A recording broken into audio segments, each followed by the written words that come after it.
Coba deh, kita ngomongin soal resiko.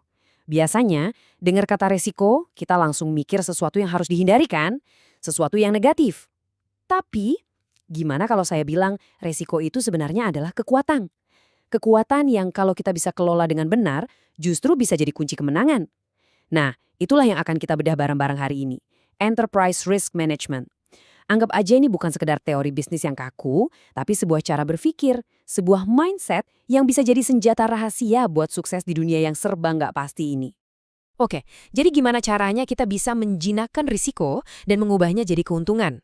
Perjalanan kita hari ini ada 5 bagian. Pertama, kita samain dulu persepsi tentang apa itu risiko. Lalu kita kenalan sama dua wajahnya yang berbeda. Habis itu, kita akan ketemu sama jagoannya, yaitu ERM, dan kita lihat gimana sistem ini bekerja di lapangan.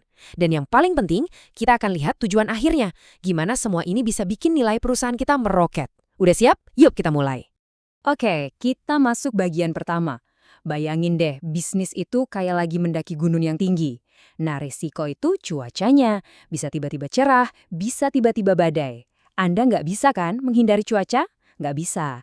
Yang bisa Anda lakukan adalah mempersiapkan diri, bawa perlengkapan yang tepat, dan tahu kapan harus jalan dan kapan harus berlindung. Jadi intinya bukan lari dari resiko, tapi justru belajar menghadapinya dengan cerdas. Sebelum kita ngebahas lebih jauh, saya mau ajak Anda buat jawab satu pertanyaan ini dalam hati. Coba deh, jujur sama diri sendiri, cara berpikir Anda selama ini lebih mirip karyawan atau pengusaha. Jawaban dari pertanyaan ini penting banget karena ini bakal nentuin cara pandang kita terhadap risiko. Jadi, apa sih bedanya? Gini, pola pikir karyawan itu umumnya menukar waktu dan tenaga dengan kepastian, yaitu gaji bulanan yang stabil. Mereka fokus menyelesaikan tugas. Risiko peluncuran produk baru? Itu urusan bos. Nah, beda banget sama pengusaha. Mereka justru menukar kepastian dengan peluang. Setiap keputusan itu ibarat pertaruhan. Bisa gagal total dan rugi besar, atau bisa sukses besar dan untung berlipat-lipat. Disinilah letak perbedaannya. Dan bagi seorang pengusaha, manajemen resiko itu bukan pilihan, tapi napas mereka. Nah, ini dia nih, konsep yang keren banget. Risiko itu katanya seperti energi. Nggak bisa kita hilangkan dari muka bumi, tapi bisa kita pindahkan atau alihkan. Contoh paling gampang, asuransi.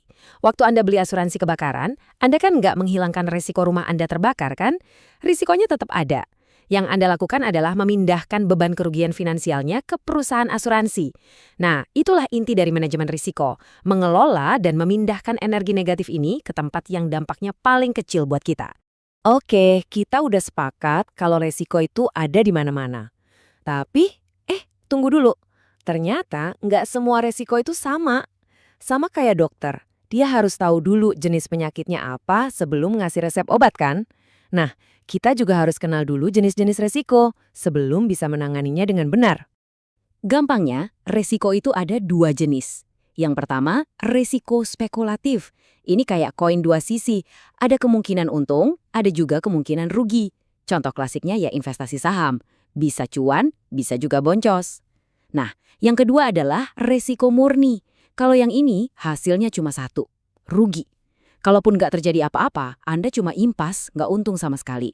Contohnya ya itu tadi, kebakaran atau pencurian. Kalau terjadi, pasti rugi.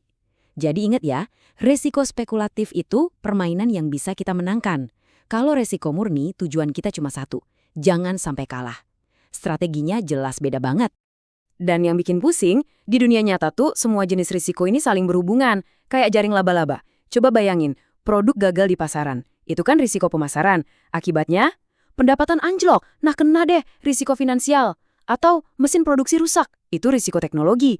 Tapi usut punya usut, ternyata rusaknya karena karyawan yang nggak kompeten. Kena lagi kan risiko SDM? Semuanya saling terkait. Itulah kenapa kita butuh sistem yang bisa melihat gambaran besarnya.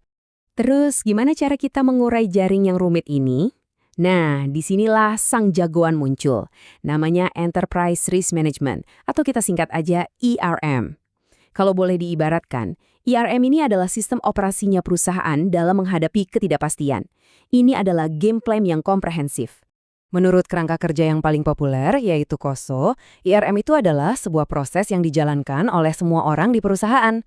Tujuannya apa? Buat mengidentifikasi kejadian-kejadian yang mungkin muncul, mengelola risikonya, dan pada akhirnya memastikan tujuan perusahaan bisa tercapai. Kalau mau disederhanakan lagi, IRM itu intinya adalah lihat ke depan, sadari apa aja yang bisa salah, dan siapkan rencana B, C, bahkan D sebelum masalah itu benar-benar terjadi. Dan inilah dia cetak birunya. Inilah peta yang dipakai banyak perusahaan top dunia. Kubus CSO. Iya, saya tahu kelihatannya rumit, kayak Rubik yang bikin pusing. Tapi tenang, kita nggak perlu hafalin semua isinya.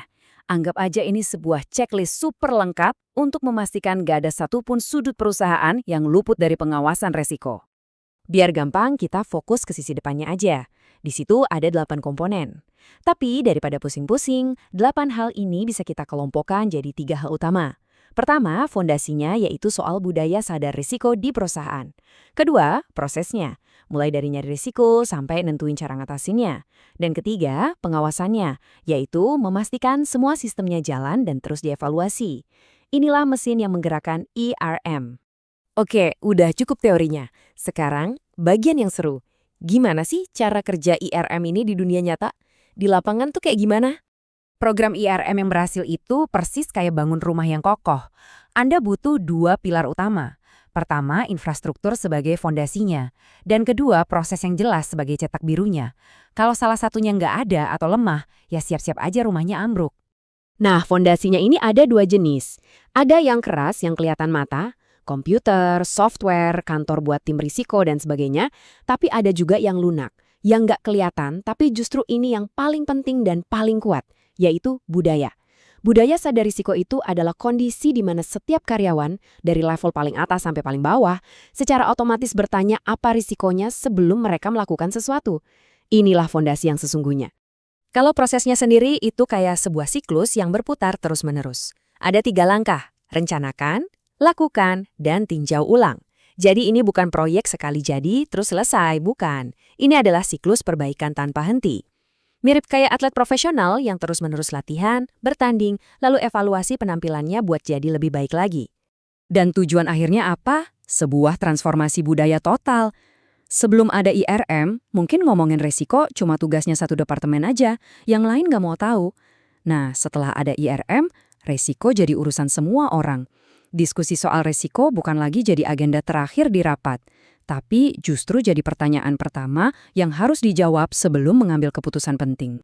Sekarang kita sampai ke pertanyaan paling penting. Buat apa sih repot-repot ngelakuin ini semua? Apa tujuan akhirnya? Jawabannya ternyata jauh lebih besar dari sekedar biar aman atau biar selamat. Dan ini dia ide utamanya. Banyak banget yang salah kaprah. Mereka kira IRM itu cuma kayak tameng buat bertahan dari serangan. Salah besar. IRM yang benar itu justru berfungsi sebagai pedang untuk menyerang. Tujuannya bukan cuma buat menghindari kerugian, tapi justru untuk memberi kita keberanian mengambil risiko yang terukur. Risiko yang mungkin ditakuti oleh kompetitor untuk meraih kemenangan yang lebih besar. Jadi, IRM itu alat untuk jadi lebih berani, bukan jadi lebih penakut. Terus, gimana cara teori ini diterjemahkan jadi aksi nyata? Ya lewat alat-alat seperti ini, salah satunya laporan resiko bulanan. Ini bukan sekedar tumpukan angka dan grafik yang ngebosenin, bukan. Ini adalah dashboardnya para pemimpin. Laporan ini ngasih tahu di mana kita lagi berdarah, di mana kita nyaris celaka, dan yang paling penting, ini memaksa semua orang untuk ngobrolin monster yang mungkin selama ini dihindari. Hal-hal yang bikin para bos nggak bisa tidur nyenyak. Dari sinilah keputusan-keputusan cerdas lahir. Oke, sebagai penutup, mari kita kembali ke diri kita masing-masing.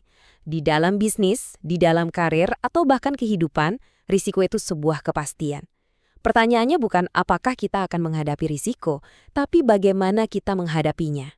Jadi pertanyaannya simpel, apakah Anda yang secara proaktif mengelola risiko untuk mencapai tujuan Anda, atau jangan-jangan Anda justru membiarkan risiko dan ketidakpastian yang mengelola dan mendikte jalan hidup Anda? Jawabannya ada di tangan Anda sendiri.